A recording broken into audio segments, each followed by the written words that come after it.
What is going on, ladies and gentlemen? Today we've got an absolute treat. That is going to be Xabi Alonso's perfect 3-4-2-1, updated as requested. It dominated the vote poll, and today we're going to get down to business. Be sure to leave a like, subscribe, it helps out massively. Let's waste no more time. We've got 3 very exciting teams, and 3 teams Xabi Alonso has been involved in. So first up, a team he used to play for, and the team I think he is going to be going to. I genuinely believe that is going to be Liverpool. We're going to see this right now, a very convincing season, winning the Premier League, the Friendly Cup, the Europa League against Atalanta in 1-0 fashion. The FA Cup we also win against Tottenham, a very good trophy there. Unfortunately, the Carabao Cup was a bit unfortunate, knocked out by Nottingham Forest in the 4th round. So not the best game there, but it is going to be a treble. Can we say a quadruple with a Friendly Cup? Let's be shameless. We'll throw in the quadruple. Over to the Premier Division, though, we are going to see a very good season, only losing 2 games. In terms of goal scorers, Mo Salah actually turns up, unlike he does in real life, and scores 26 goals, matching Erling Haaland. Trent Alexander-Arnold, 3rd place in the average rating,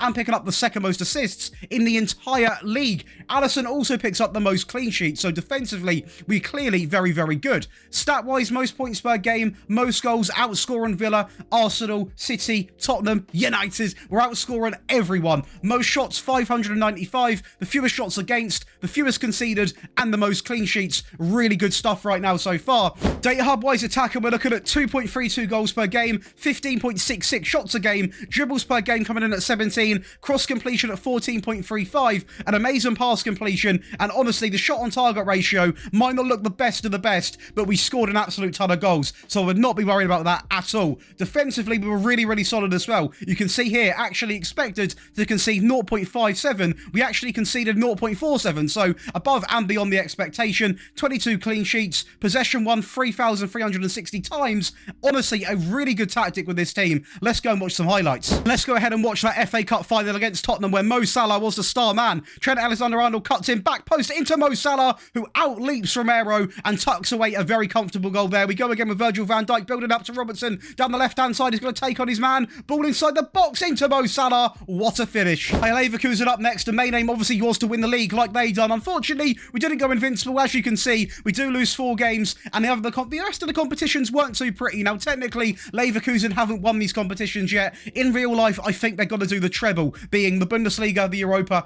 and the Pokal. We'll see what happens because they are absolutely cooking. But we still put on a very good display in the Bundesliga, as you can see, only losing 4 games, which is still really, really impressive. Boniface comes in with 23 goals. Very good to see that. We're going to have Frimpong and Boniface in 2nd and 3rd with the highest average ratings. Grimaldo picks up the most assists. I was expecting a bit more from Frimpong, but he was a bit injured in this save, so unfortunately, we didn't really see the full potential of him as a player. Our goalkeeper picks up the most clean sheets as well, so it does go to show we are really good defensively as well. Team stat-wise, the most points per game we're going to take, the most goals, the fewest shots against, the most shots for. Really good stuff right now. Possession-wise, don't feel like we're not going to be up there. We're 2nd place joint with Frankfurt and RB Leipzig, with 58% of the ball. Fewest conceded at 25, and the most clean sheets, just 2 behind Bayern Munich. So really good stuff. We're really covering every element of the game, which of course is a must in any football team. Going over to the wonderful data hub, attacking-wise, 2.24 goals per game compared to the non-penalty expected goals at 1.72. So again, above and beyond the expectations, nearly ripping into 15 shots a game,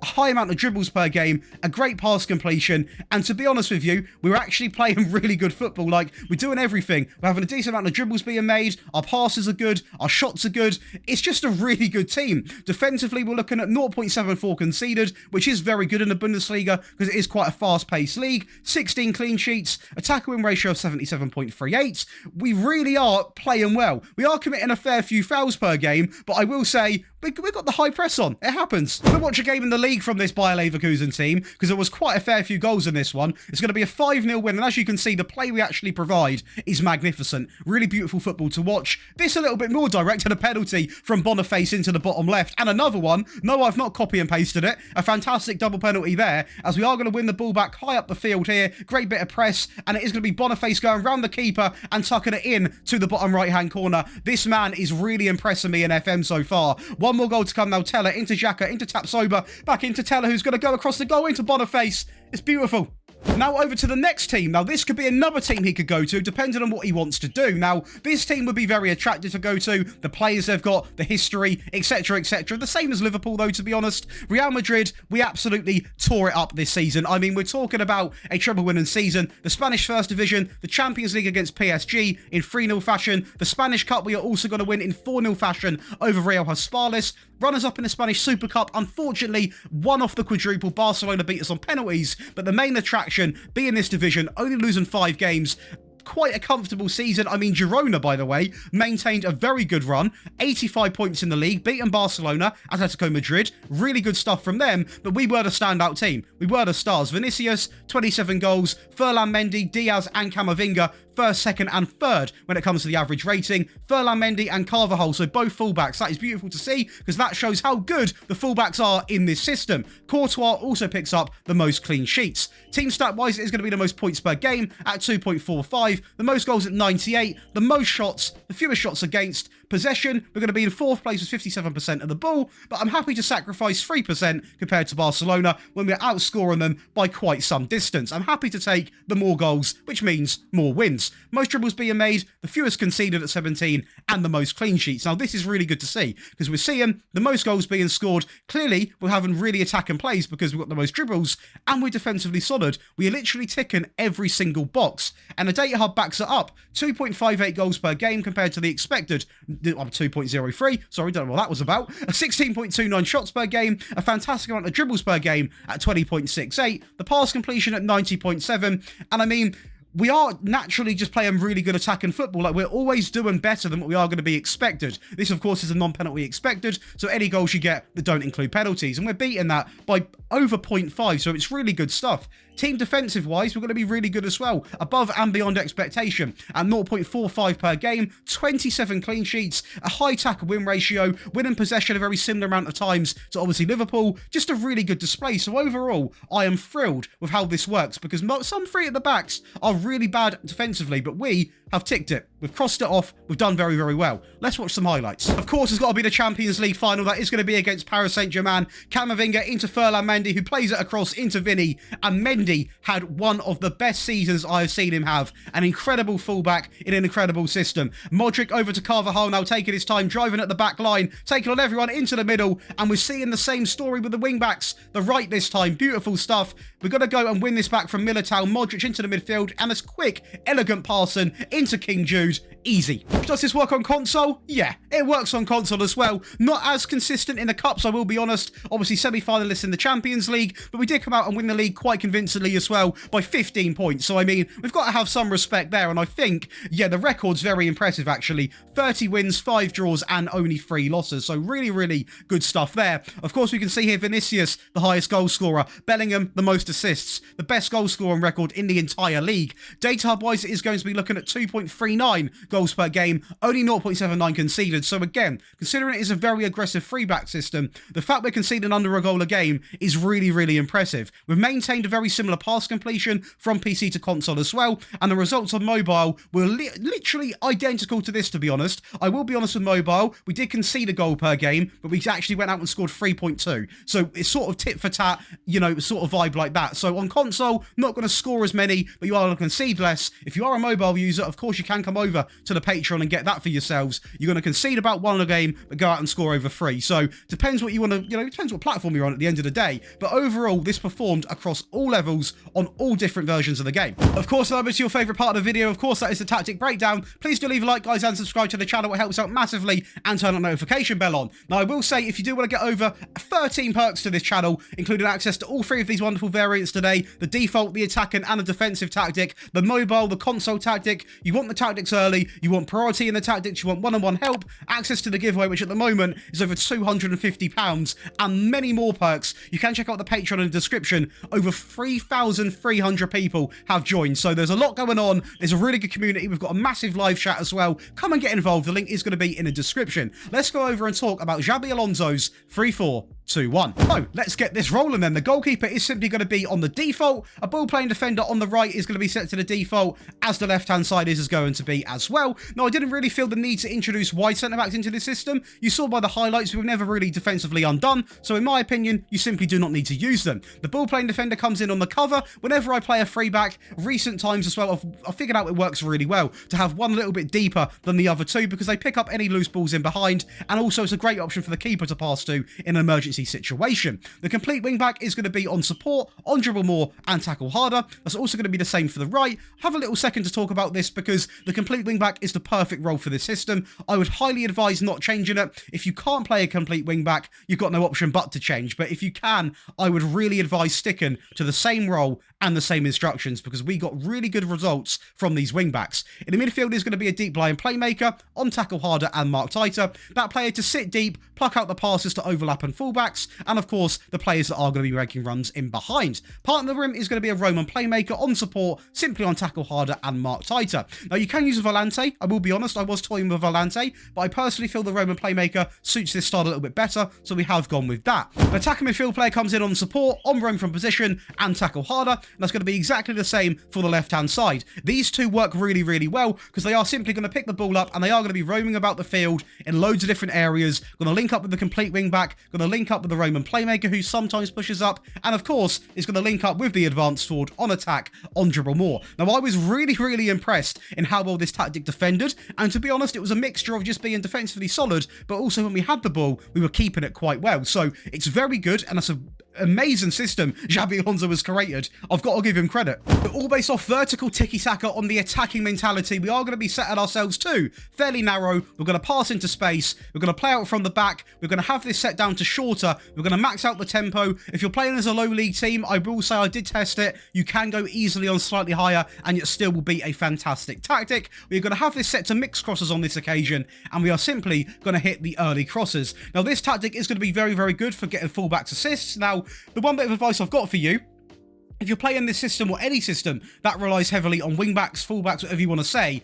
make sure you've got good wingbacks in place because they will play a massive part of this tactic being successful. So all based off a custom vertical tiki-taka on the attacking mentality, we are going to be setting this down to fairly narrow. We're going to pass into space, mix crosses, hit early crosses. Now, just a little heads up here. This is going to be very reliant on your wingbacks being quite good when it comes to getting the ball in. So make sure you've got good wingbacks to play in the system or any system that is very highly influential on having good wingbacks in place. For example, a narrow 4-4-2 diamond would be another example. Playing out from the back is going to be ticked in this option. We're going to go with shorter. We're going to max out the tempo. Again, a little heads up, if you are playing as a team with, not as fit players, for example, you got a smaller squad, you can knock this down to slightly higher and you will still be completely fine. But for the sake of this video and the teams we used, and by Leverkusen, it is going to be set to higher. In transition, it's going to be set to counter press and counter, quite straightforward, while playing to the centre backs and of course, rolling the ball out. And lastly, out of possession, it is not going to be a much lower line. Do not worry. It is going to be the high press line of engagement with that higher defensive line. We're going to step up more. We're going to get stuck in. We're going to prevent short goalkeeper distribution. And we are simply going to have this set to more often. Now to the attacking tactic. You're going to need it. Let's get into it. So it is shaped up the same. Of course, they're all going to be a 3-4-2-1. But as you can see, it's a little bit more attacking. So the goalkeeper remains the same, as does the entire back line. So I'm not going to waste your time on that one. The wing backs, however, both are now going to be on the same instruction. So a complete wing back now on attack, on dribble more and tackle harder. Just adding that additional instruction from going from support to attack means they're going to be a lot more influenced in the game and they're going to be very, very attacking. So that is going to make the difference by itself, to be honest. The deep line playmaker remains in the team. On dribble more, obviously another instruction. Get him moving, get him up the field a little bit. Tackle harder and mark tighter. Next to him, the Volante on quite a fair few instructions. Get further forwards, move into the channels, tackle harder and mark tighter. Now, of course, with any attacking tactic, you are going to be more defensively vulnerable, but there you are going to be going out and trying to score a goal. So use this if you're trying to get back into a game. If you're drawing 0-0, you want to try and push for the win. It's pretty common sense. If you need a goal, you need a win, you need to get a point. This is going to be the bad boy that will definitely get it done. The attacking midfield player on the left is now going to be set to attack, on roam and tackle harder. And we have introduced a shadow striker into the mix now, on attack, on roam and tackle harder. And the advanced forward simply remains the same. Now, the addition of the shadow striker is massive because sometimes it is going to almost appear like you have got 2 strikers up front, which means obviously a better chance of getting a goal. Again, all based off the vertical tiki-taka on the same mentality. So it is going to be set to attacking. We're going to go with fairly narrow, pass into space. This occasion, overlap left and overlap right, really getting the wing-backs involved. Playing out from the back, shorter. The higher tempo is going to remain. This time, we're going to add run at defence. We're still going to hit early crosses, and we're still going to have this set to mixed crosses. But the addition of the overlapping and the run at defence makes it a lot better when it comes to attacking. In transition, we're going to go with counter press, counter, distribute quickly, play to the centre-backs, and of course, we're going to roll the ball out. Lastly, a few changes in this system. The high pressing line of engagement, we're going to go with the much higher defensive line, more often, prevent short goalkeeper distribution, get stuck in, and step up more. How to attack to defend those games out. Of course, you're going to need this one as well. So obviously, defend a game out. If you've gone 1-0 up, you want to save some energy, or you're like 3 or 4 goals up, and you simply want to play a bit of a lower tempo system. This is going to be perfect for that. The goalkeeper and everyone across the back line remains exactly the same. The complete wing back on the left and the right are going to go back to the default tactics. So complete wing back on support, on tackle harder, and also dribble more. Still going to be playing quite an aggressive part in the team, but not going to be as attacking as the attacking variant. An anchor man comes in. Obviously, we do see that a lot in the Leverkusen system, on tackle harder and mark tighter. Next to him is going to be the deep line playmaker, on support, on tackle harder, and also mark tighter. Now, this sort of pairing in midfield is not going to be as exciting as Volante and obviously a deep line playmaker, but it is going to be a lot more defensively solid. With the anchor man alone is going to be the big difference. The deep line playmaker is still going to be a big part in getting the ball moving forward, so it's not too negative, so don't worry about that. The attacking midfield player on the right and the left are both going to be on support, both on pass it shorter, which means they're going to link up very good with this advanced sword on attack. They almost attack as a perfect triangle. Very sensible passing, not as many risks being taken, which will mean potentially less goals, but a lot more possession. So it is tit for tat, but more sensible game style. So again, vertical tiki-taka, but this time all the way down to balanced when it comes to the mentality. We're going to stick with fairly narrow because it works really, really well with this shape. We're going to play out from the back. We are still going to have mixed crosses on. The tempo is actually going to remain on standard now, and we are going to have shorter when it comes to the directness. So not too much going on. It's very, very basic, I will say that, but it does work really well. More levels of possession. I will be honest, not as many goals, but you are going to keep the ball and frustrate the opposition. In transition, it's going to be counter press, and we're going to play to anybody across the back line while rolling the ball out. Lastly, out of possession, we are going to instantly go with the high pressing line of engagement. We're going to go with that higher defensive line, standard, and prevent short goalkeeper distribution. And that's going to tick for you boys and girls 3 variants of the Xabi Alonso 3-4-2-1, a default, an attacking version, and a defensive version. Again, you can come over and get all those wonderful perks on the Patreon. And if you have enjoyed, please do leave a like. It means the absolute world to me when I see the video get some likes in. And be sure to comment as well on any tactics you want to see, because we've got a big list to do, but we've got a lot of time before FM25. So keep them coming. I'll see you in the next one. But honestly, just have a great day.